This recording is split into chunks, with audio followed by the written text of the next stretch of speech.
SolidWorks 2007 provides many new and improved time-saving features for the designer.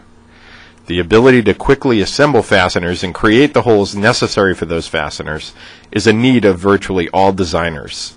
SolidWorks Hole Series functionality now allows designers to reuse existing holes, such as the mounting holes found on this vendor-supplied speed reducer.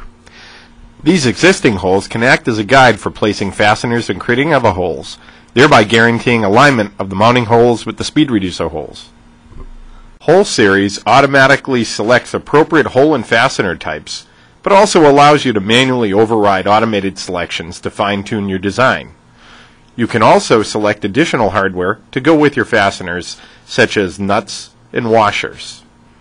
A new display function called Isolate allows me to quickly remove all unselected components from view. Another time-saving feature introduced in SolidWorks 2007 is the assembly-level belts and chains functionality. The belts and chains functionality allows you to quickly create belts and chains around pulley and sprocket systems. To create the belt or chain, simply walk through the belt path by selecting appropriate pulley and sprocket surfaces. Curves can also be selected to allow the selection of virtual pitch circles as a guide for the belt. If a belt ends up on the wrong side of a pulley, it can be easily flipped by use of the arrows. If the system contains belt tensioners, the belt length will automatically change as the tensioner is manipulated.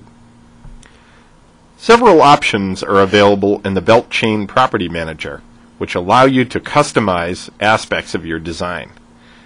The belt location plane controls axial position of the belt relative to the pulley.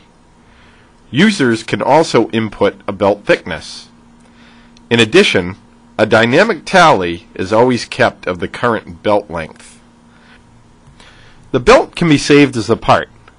Further detailing of the belt, such as the creation of the cross-section of the belt, can occur in Edit Part or in regular part mode.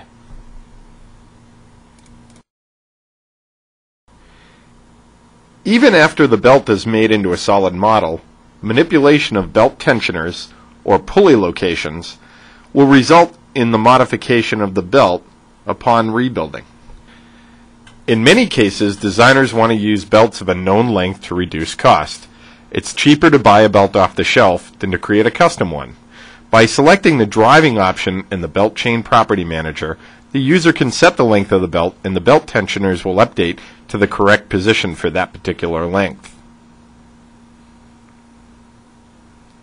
By using the Engage Belt option, all the pulleys in the system will rotate at their correct ratio as the pulleys are put into motion. Smarter Hole Series, Isolate, and Belts and Chains. Just a few ways we're improving design in SolidWorks 2000.